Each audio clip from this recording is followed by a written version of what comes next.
97.7 en Radio Centro y está la mesa de los periodistas, los caballeros armados de inteligencia, información y crítica para analizar todo lo que sea necesario. Ya están con nosotros Miguel Vadillo, director de Contralínea. Miguel, buenas tardes. Buenas tardes. Arturo Cano, reportero y cronista de La Jornada. Arturo. Buenas tardes, Julio. Gracias. Ernesto Ledesma, director de Rompeviento Televisión. Hola, Julio, buenas tardes. Empiecen con lo que quieran y conduzcan ustedes el programa a donde deseen. Así es que éntrenle con el tema que quieran, por favor. Oye, pues muy interesante la declaración que hizo el ministro, presidente de la Suprema Corte. Uh-huh. Acusó al expresidente Felipe Calderón, el comandante Borolas, lo acusó de amenazas y de presión en momentos que él no era el presidente, era ministro en la Corte, pero que recibió esta presión de parte del entonces presidente Felipe Calderón. Y no como testigo, dice a mí. No, a él directamente, lo cual significa que presionaba a toda la Corte, ¿no? Yo creo que no se había hecho una declaración tan contundente de esta sumisión del poder judicial hacia el poder ejecutivo. Esto es importantísimo. Vamos a ver qué consecuencias hay. Lo extraordinario es que Calderón, que es tan activo en redes sociales, ahora sí no ha contestado. Yo no sé si esto implique o signifique algún delito, pero supongo que conlleva algo parecido, tal vez ya hasta haya prescrito. Pero acá lo interesante es que la sociedad sepa cómo se manejaba el poder ejecutivo, el poder judicial, y por qué el interés de cada presidente en turno tener una corte a modo, ¿no? Y esto nos lleva al otro tema, ¿no? A Medina Mora. La renuncia inesperada porque pues no lo hizo ni en forma, y el punto es el fondo, ¿no? El tipo se fue por la ventana de atrás, por la puerta de atrás, y tiene que ver con las supuestas investigaciones, no supuestas investigaciones formales que hay contra él por lavado de dinero, vínculos con el crimen organizado, corrupción, abuso de poder y la venta de juicios, ¿no? Que hacía este personaje, que llegó mal y se va peor, ¿no? Ernesto, Arturo, ¿quién quiere continuar con el tema? O lo que quieran decir. Mira, yo te comento, ¿no? Con respecto de la declaración de Saldívar, y no solo esa, que me parece que es la más importante porque básicamente confirma lo que todos sabíamos, lo que López Obrador decía en las mañaneras, de que todos sabíamos que había un teléfono rojo con el presidente de la Suprema Corte en turno, y que de Los Pinos le llegaba la llamada de lo que había que aprobar, lo que no había que aprobar, etcétera. Saldívar lo confirma, y lo confirma siendo presidente de la Suprema Corte de Justicia, que no es un asunto menor. El otro punto particular donde Vicente Saldívar entró es que por vez única y primera, un magistrado empieza a tuitear y empieza a pelotear con gente, a dar sus opiniones, dar puntos de vista. Le llueven una serie de críticas por parte de un grupo de académicos, entre ellas Denise Dresser, etcétera, de que no es la función de un magistrado. Hay un gran escándalo, y me parece que está rompiendo un molde también la Suprema Corte de Justicia. Me parece sanísimo, muy pertinente que el presidente de la Suprema Corte empiece a hablar y empiece a abrirse a medios, que tampoco pasaba, ¿no? Entonces, es un cambio que me parece importante. Y esto que decía Miguel, cómo esto rebota en el caso también de Medina Mora. Y que en ese caso en particular, claro que a mí sí, en esta parte creo que coincido con varios señalamientos que han hecho algunos ahora partidos de oposición y que históricamente estuvieron en el poder. Es decir, pues suena extraño, ¿no? Que Medina Mora, este magistrado con un historial oscuro tremendo, de los que más uno recuerda por la forma tan cruel en que se fue la represión con los de San Salvador Atenco.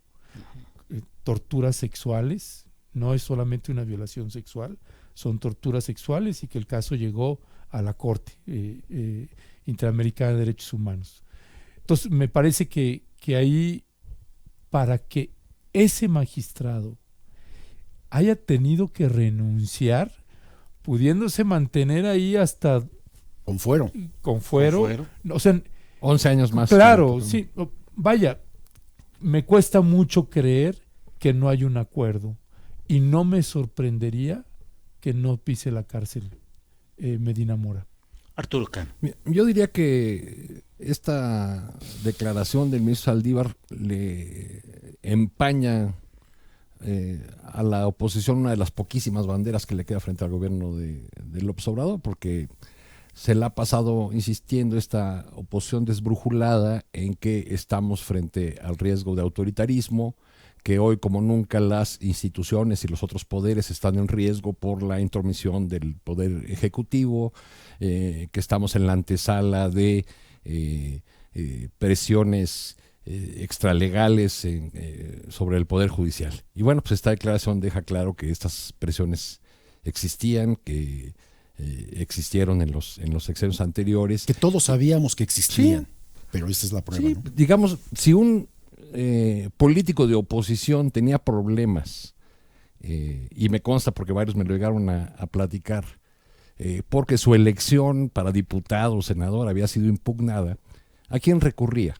¿A los magistrados del Tribunal Electoral, del Poder Judicial de la Federación? No, recurría a Manlio Fabio Beltrones, porque por esa vía se ahorraba tener que ir a ver a varios magistrados, porque varios magistrados le debían el cargo al todopoderoso coordinador de los senadores y luego de los diputados del PRI, ¿no? Entonces, digamos que esta bandera que tanto utiliza la oposición en estos tiempos, acusando autoritarismo, algunos en la República de Twitter llegan a llamar tirano al presidente López Obrador, pues es una bandera que se empaña muchísimo con esas declaraciones, con cuando se dan a conocer ese tipo de declaraciones, viniendo además de quien vienen. Claro. Semana complicada para Felipe Calderón, que hoy debería estar en el Simposio Internacional de Derecho en Monterrey y tuvo que cancelar por las protestas y la presión en contra de él.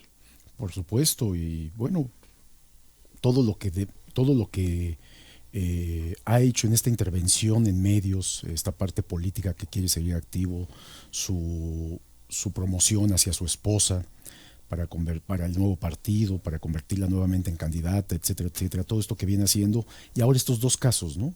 Que se le presentan, lo de el homicidio de los dos estudiantes del TEC y este señalamiento que a mí me parece es gravísimo, es contundente contra el expresidente. Que esperamos una respuesta o no sé si la haya o no, pero en caso de Medina Mora, lo que decía Ernesto, me parece que el ahora exministro, ¿qué delito o qué delitos cometió tan graves como para hacer lo que hizo, salir de esta manera, pues, ¿no? Dice Ernesto que para él es difícil no creer que hay un acuerdo, pero ¿cómo va a resolver el gobierno de López Obrador, la Fiscalía General de la República, la Unidad de Inteligencia Financiera, que es la que hace la investigación? ¿Cómo van a resolver y limpiar un expediente si todos sabemos que salió por delitos graves? Bueno, A tal eso es lo grado que que se va está a ver. renunciando, por eso. Pero démosles beneficio de la duda, si hay o no, van a suavizar el proceso legal y puede no ser tan cargado, pero no podrán limpiarle el expediente, es lo que creo. Sí, Este hombre salió por delitos que cometió y ahora tendrá que responder a ello. Pero yo no digo que se lo van a limpiar, jamás he dicho eso, ¿no? Lo que estoy diciendo es que para que él haya aceptado presentar una renuncia teniendo un fuero por 11 años y que difícilmente lo hubieras podido sacar, una de dos para mí, o si hay un acuerdo, no, y no sé con quién además, porque una cosa me queda claro que una cosa es negociar con el gobierno de López Obrador directamente con el Ejecutivo o con sus cercanos, y otra cosa es con la Fiscalía, porque me queda claro que la Fiscalía sí se mueve de manera independiente que López Obrador. Entonces, si hay un convenio ahí o no, no sé, es lo que se va a ver, ¿no? Y mi fantasía es estar equivocado, en el sentido que digo, bueno, pues ojalá no quede libre, ¿no? Porque tiene delitos serios, ¿no? Pero renuncia porque su caso podría llegar al Congreso para quitarle, desaforarlo, y entonces procesarlo. Es tan grave los delitos que cometió, eso es lo que es la interpretación, que prefirió no ir a ese trámite, o sea, no mantenerse en el puesto. O sea, es tan grave, y como ya lo tiene en el expediente, vamos a ver nada más el curso que se le da a esos expedientes, ¿no? Bueno, el otro filtro que hay es ese, ¿no? una interpretación, digamos, muy liviana de la ley para decir que no se podía obligar al ministro a explicar, a exponer la causa grave, que es lo que la ley prevé como única razón para la renuncia de un ministro. O sea, todos sabíamos que en el Pleno del Senado de la República flotaban unos elefantes gigantescos, Atenco, la operación Rápido y Furioso, el desalojo de la APO, los casos en los que se ha señalado que intervino el ministro para evitar investigaciones o devolver bienes a grupos delincuenciales. Digamos, todo eso estaba ahí, pero sale sin mayor explicación. Ahí queda un hueco, ahí el Senado queda a deber al país, pero esperemos que el hecho de que el mismo día que se acepta la renuncia del ministro Medina Mora y se concede la medalla Belisario Domínguez a doña Rosario Ibarra de Piedra, no solamente sea una feliz coincidencia, sino sea una señal de que efectivamente en esta administración vamos a tener no solamente la verdad, sino también la justicia. Ah, sí, en esa simbología. Yo recuerdo esta fotografía en la nota, en el espacio principal del periódico Reforma hace unos días, en donde aparece la fotografía de la boda de la hija de Juan Collado, y le pone numeritos a los personajes, y le pone, ya está, esta ya está, también, que es Medina Mora, y ¿quién más está? Bueno, está Elías Beltrán, que fue el encargado del despacho de la PGR y que está siendo investigado, eso sí lo sé.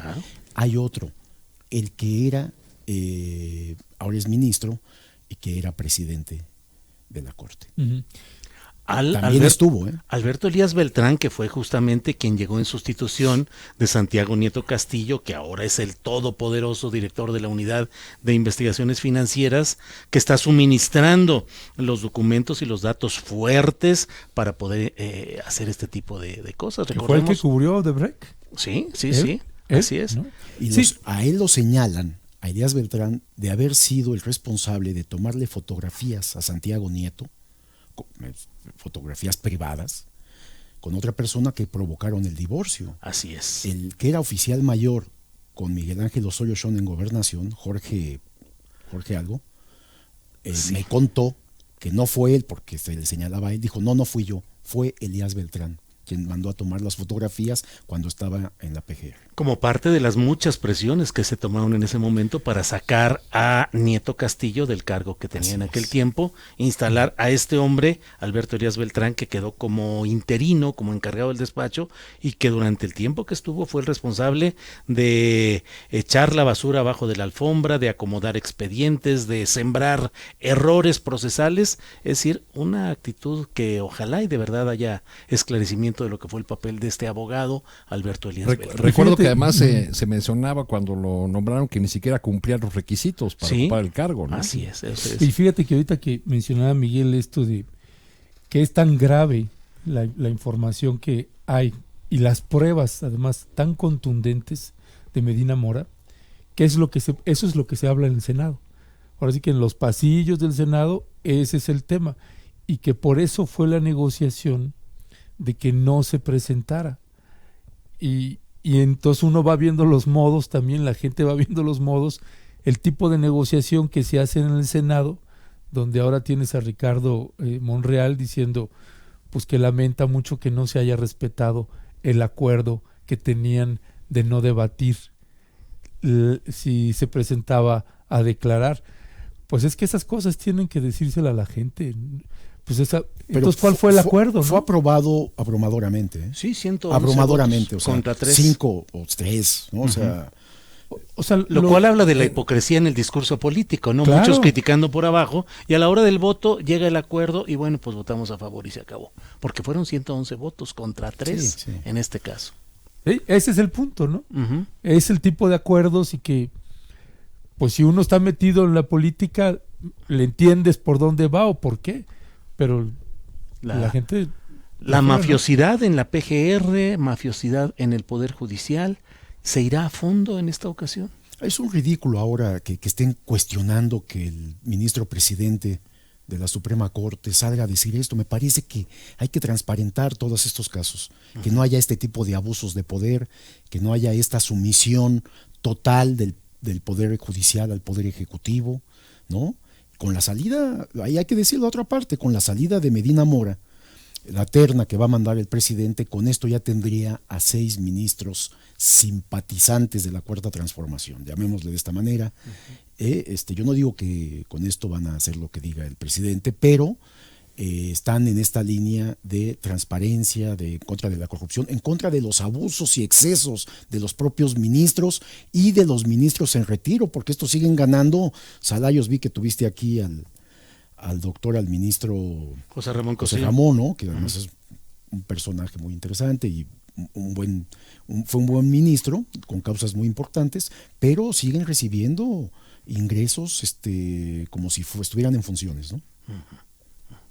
Arturo, ¿algún comentario?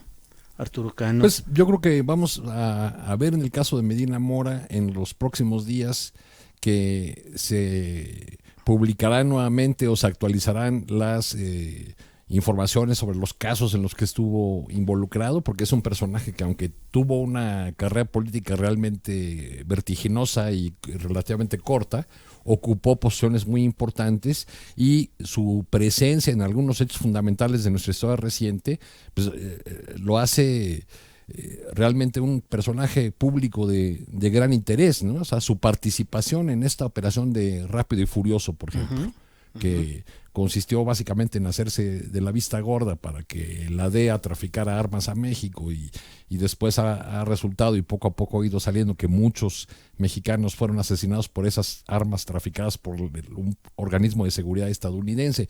En fin, muchos otros casos en los que estuvo involucrado Medina Mora nos dan por resultado de que en el debate público pocos se atreven a defenderlo. Uh-huh. Es muy curioso que por la necesidad de atacar a la administración de López Obrador, lo que decís, pues es que hubo un pacto de impunidad.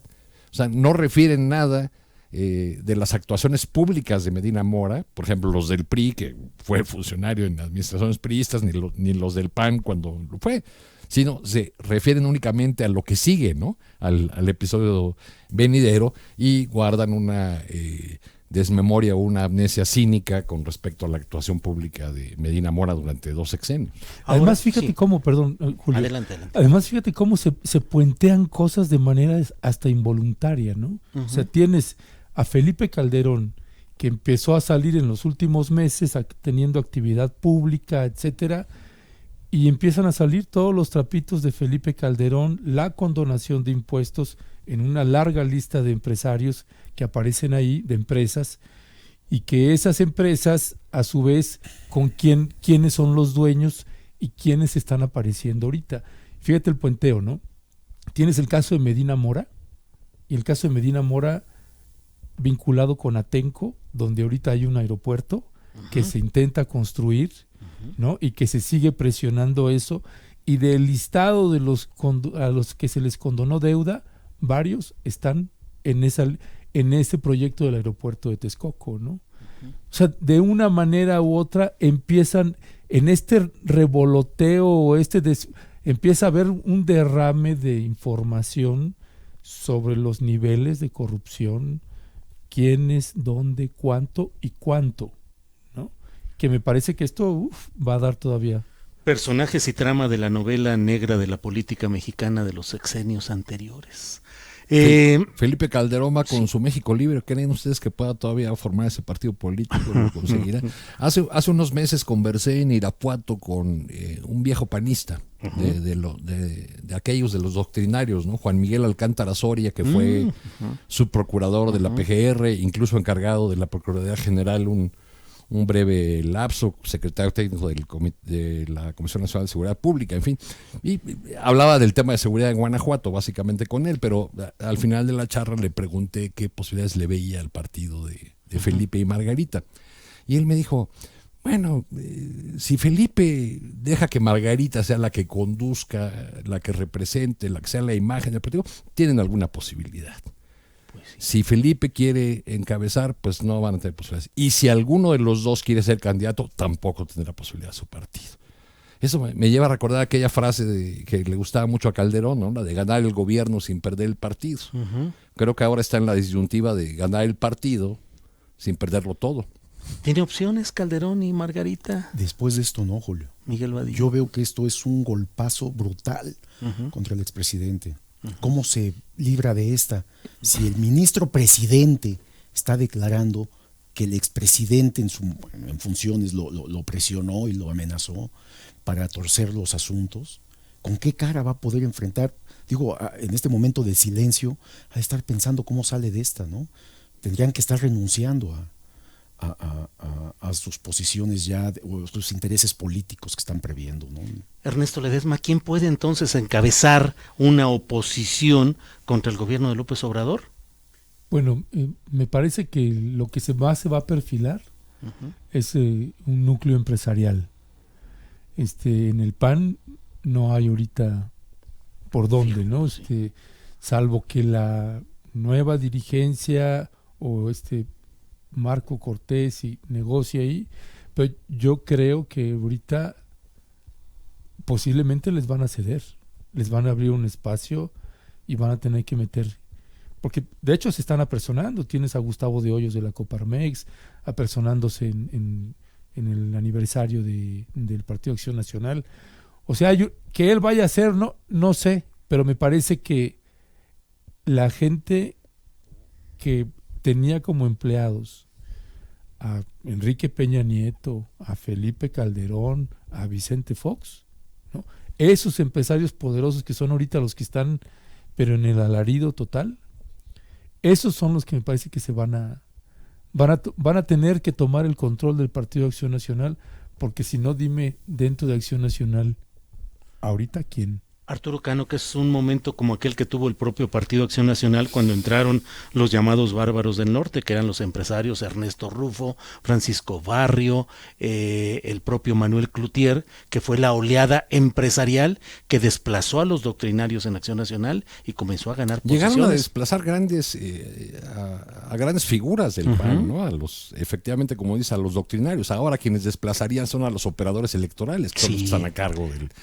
O sea, es un poco como el proceso del PRD, ¿no? Decíamos en las crónicas de hace años sobre el PRD, el partido de los caudillos. Luego pasó a ser el partido de los coroneles, cuando vinieron esta serie de presidencias de Amalia García, Jesús Ortega, en fin. Y ya en las últimas fechas, en su extinción, pues era el partido de los sargentos, ¿no? De los líderes delegacionales, de personajes que han hecho toda su vida lucrando con el espacio público o con las tranzas inmobiliarias en la Ciudad de México. Terminó como el partido de los sargentos o de los cabos. En el caso del PAN, pues yo creo que aquellas figuras doctrinarias e incluso las figuras emblemáticas del empresariado que se sumaron a sus filas fueron poco a poco siendo desplazados por los burócratas electorales, por los operadores electorales, porque se encargaban de conseguirles votos, de armar la elección. Esos son los que están ahora al frente del Partido Acción Nacional y de ahí la escasa solidez ideológica, política, las escasas luces que están presentando u ofreciendo para oponerse al gobierno actual.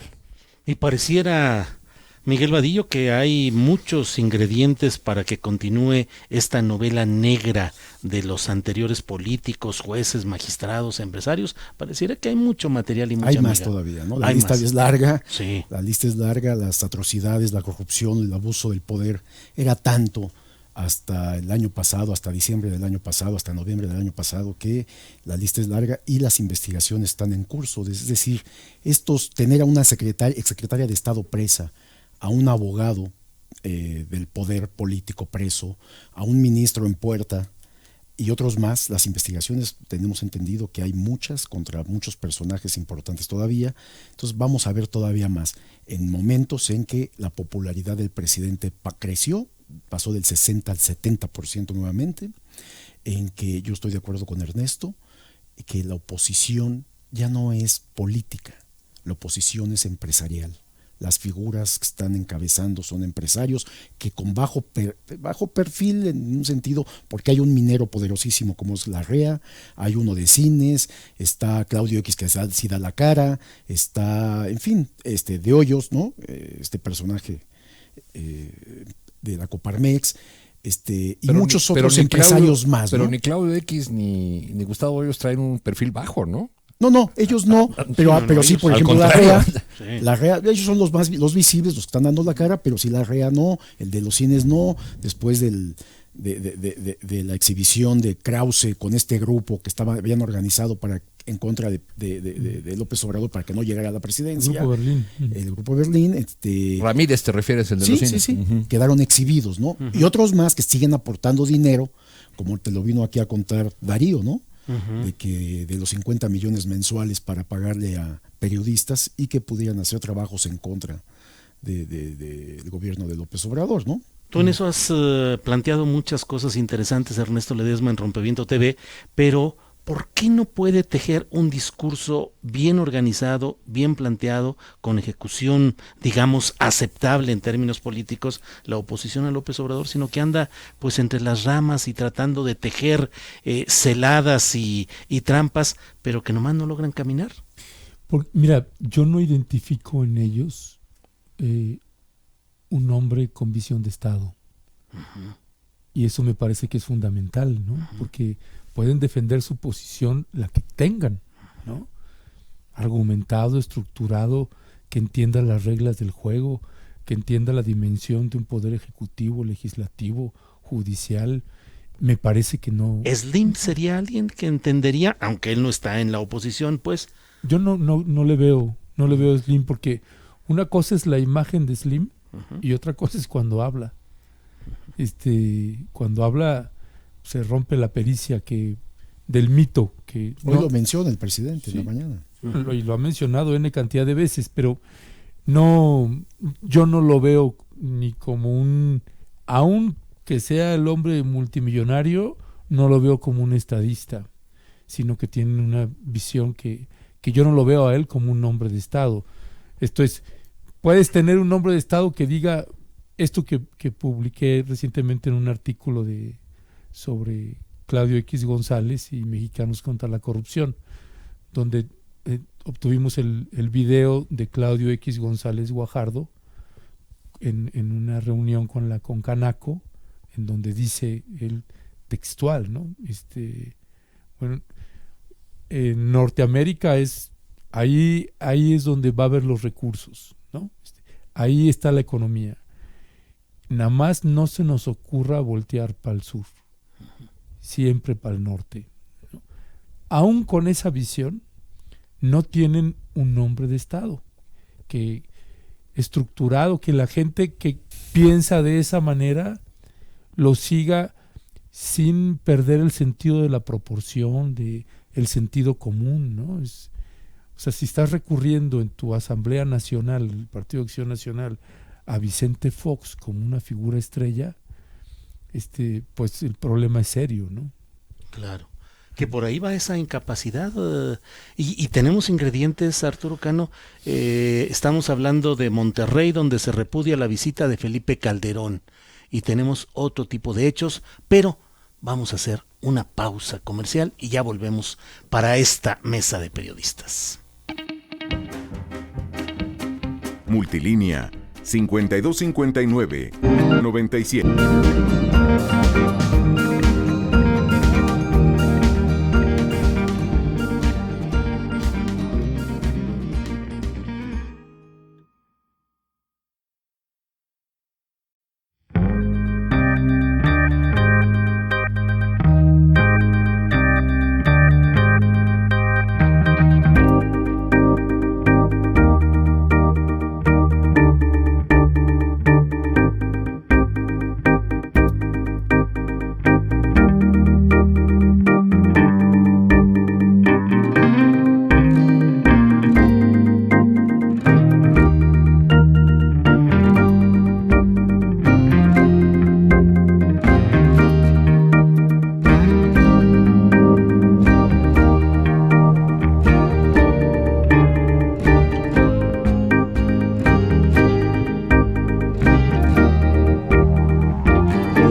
Ya estamos de regreso, muchas gracias por seguir en sintonía con 97.7 en el Grupo Radio Centro. Seguimos en la mesa de los periodistas con Miguel Vadillo, Arturo Cano y Ernesto Ledesma, y estábamos hablando de la falta de figuras en la oposición y de muchos otros temas que hay por ahí. Arturo, te quedaste en el uso de la palabra.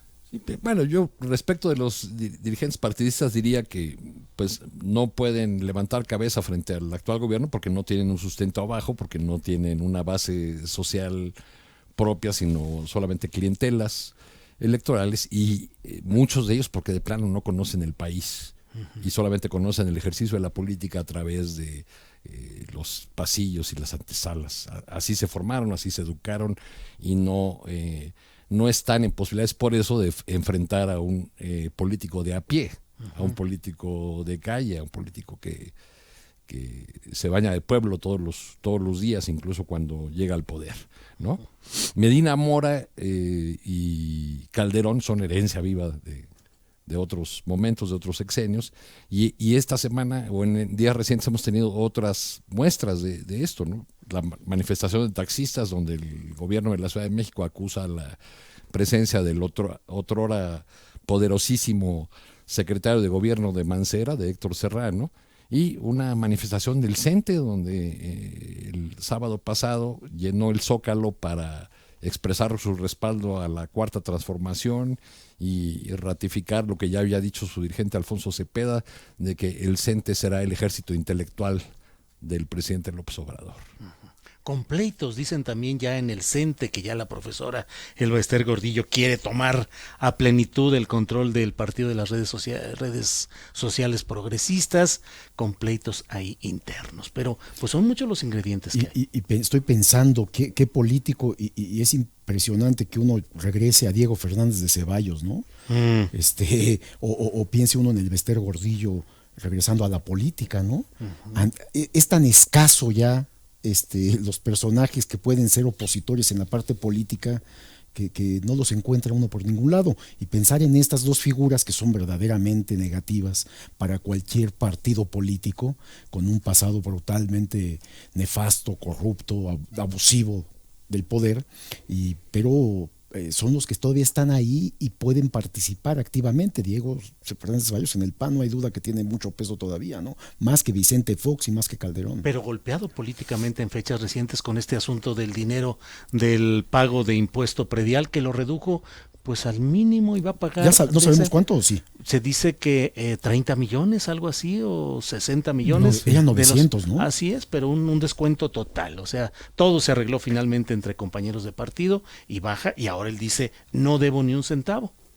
Como lo hizo como abogado, ¿no? Sí, esta dualidad que tenía de legislar en el Congreso leyes, y como abogado llegar a los acuerdos que necesitaba, ¿no? Y no solo eso, precisamente en la Suprema Corte de Justicia le abrían la puerta. Pues claro, no, él sí le gritaba a los ministros de la Corte, ¿no? Porque los había puesto en ese reparto del pastel judicial por porciones que le eran otorgadas al Partido Acción Nacional para que estuviera en la jugada, y así le repartían todo esto, y así los bufetes dorados de Diego y muchos más siempre ganaban todos. Yo recuerdo las amenazas que le hizo al ministro Genaro Góngora, ¿no?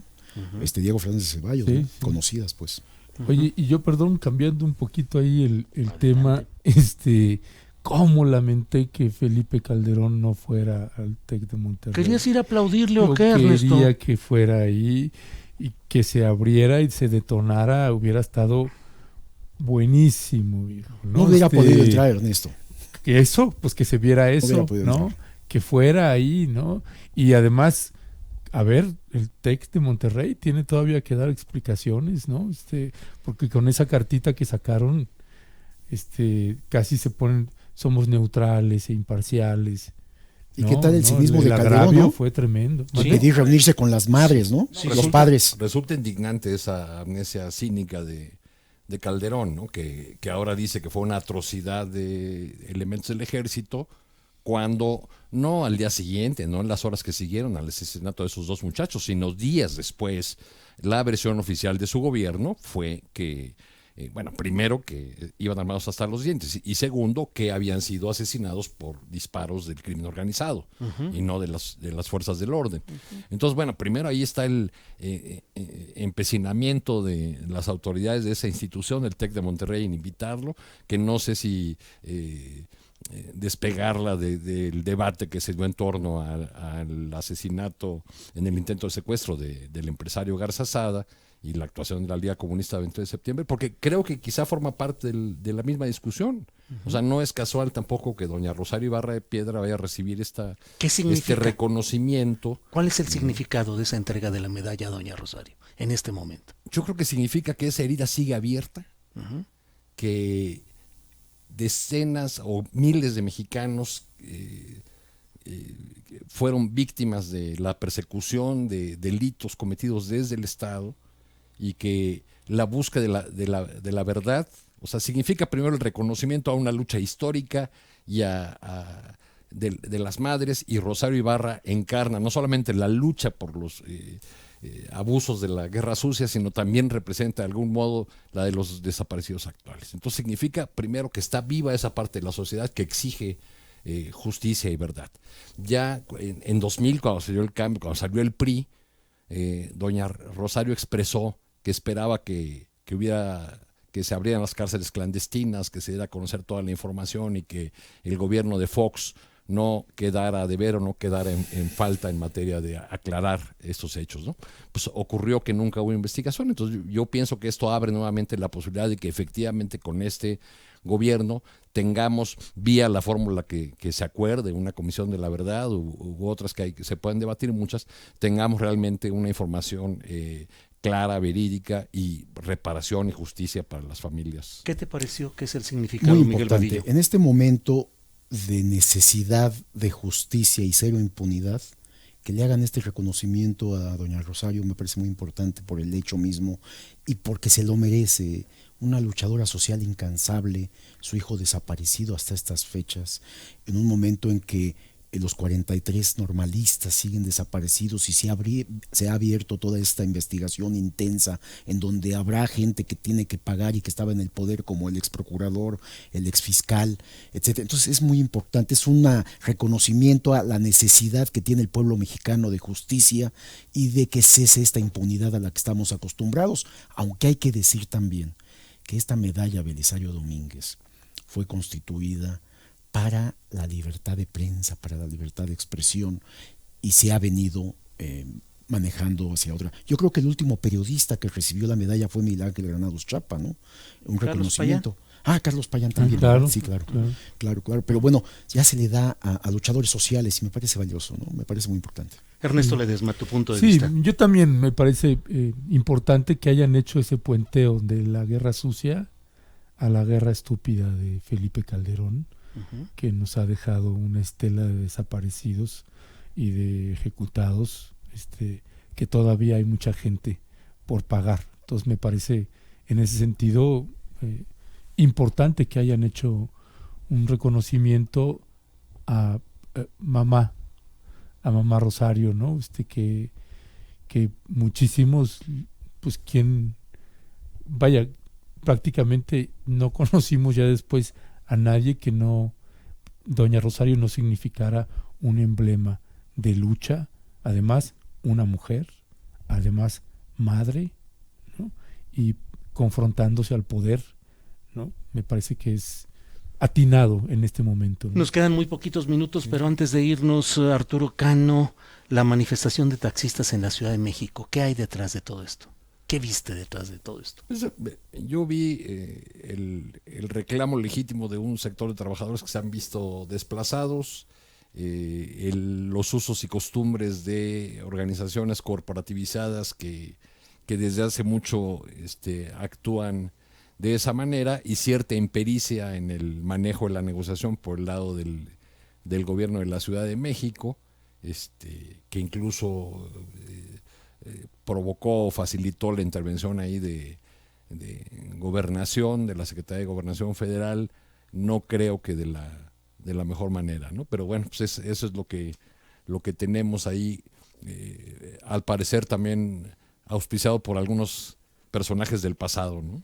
Del pasado, ¿quién sería Mancera o a quién ves ahí de ese pasado? No, a Héctor Serrano. Héctor ¿no? Serrano. O sea, la jefa de gobierno no lo mencionó por su nombre, pero dijo, todo esto tiene que ver con la corrupción que existía en la Secretaría de Movilidad. ¿Quién fue el secretario de Movilidad antes? Pues Héctor Serrano, Que era el ahora hombre diputado del PRD, articulista, cercano a Morena, ahora. y ahora Entendido con Morena. y que ahora vota con Morena en la Cámara de Diputados, ¿no? Ujú. De este tema es extraño porque además fue Mancera el que abrió todas las puertas para que todos estos sistemas de transporte privado sin requisito alguno empezaran a operar. Fue Mancera y fue Héctor Serrano. Claro. Ahora pensar que está del otro lado, que no lo dudo porque son bastante perversos, que esté manejando ahora los taxistas para crear problemas en la Ciudad de México, porque además fue una movilización muy importante, ¿no? Sí, cómo no. Al grado, la negociación tuvo que llegar a Gobernación. Tuvieron que echarle la mano a Claudia Sheinbaum, que además trae muchos agobios en puerta, ¿no? Tu punto de vista sobre el tema, Mira, Ernesto Ledesma. yo creo que sindicatos como la CENTE, organizaciones como la CNC o es como la estructura del PRI. Básicamente son los cuerpos aledaños, ¿no? Al Partido Revolucionario Institucional.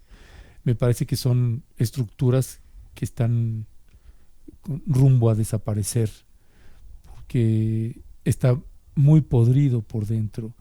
Son, Julio, décadas de corrupción de el CENTE que se prestó desde Jongitud Barrios, desde el Bester Gordillo, se muevan a donde se muevan ahora, sean de Morena, del PAN, del PRD. Me parece que es muy contaminado, son estructuras que fueron estructuras de poder, que ahora no lo tienen y que es difícil quedarse ahí, hay que salirse y además hay que quitarse el olor y eso va a tardar mucho tiempo. Bueno, pues alguna reflexión final, Arturo Cano, sobre todo este escenario tan complicado de la política. Yo no daría por muerto al partido de Felipe Calderón y les voy a decir por qué. El empresariado efectivamente tiene sus figuras, pero también tiene sus apuestas partidistas. Han respaldado al PAN con Cortés y han respaldado, auspiciado a ¿cómo se llama? El 21. El de Futuro 21. A Futuro 21, Futuro es que 21. no quería decir la expresión peyorativa. Ajá. Pero que si alguna de esas no les resulta, pues siempre tendrán un plan C con el partido Calderón, ¿no? O sea, no creo que necesariamente esto lo entierre políticamente hablando. Una última reflexión, nos queda un minutito. Yo sí creo en la muerte de este partido, no van a ser, y de este nefasto político que le causó mucho daño al país, ¿no? Ojalá no llegue. Bueno, Sí, segundos. No, es básicamente que me parece importante que hay que dar seguimiento a otros proyectos del gobierno de Andrés Manuel López Obrador, porque una cosa es la oposición empresarial y otra cosa es oposición de abajo de organizaciones, y tienes el Tren Maya y tienes el corredor transísmico, en donde el presidente Andrés Manuel López Obrador nos debe todavía una explicación detallada de cómo es el proyecto del Tren Maya y del corredor transísmico. Eso Bien, falta. pues muchas gracias por esta participación, gracias en esta mesa de los periodistas, gracias por acompañarnos en este programa. Mañana tendremos una mesa sobre doña Rosario Ibarra de Piedra, va a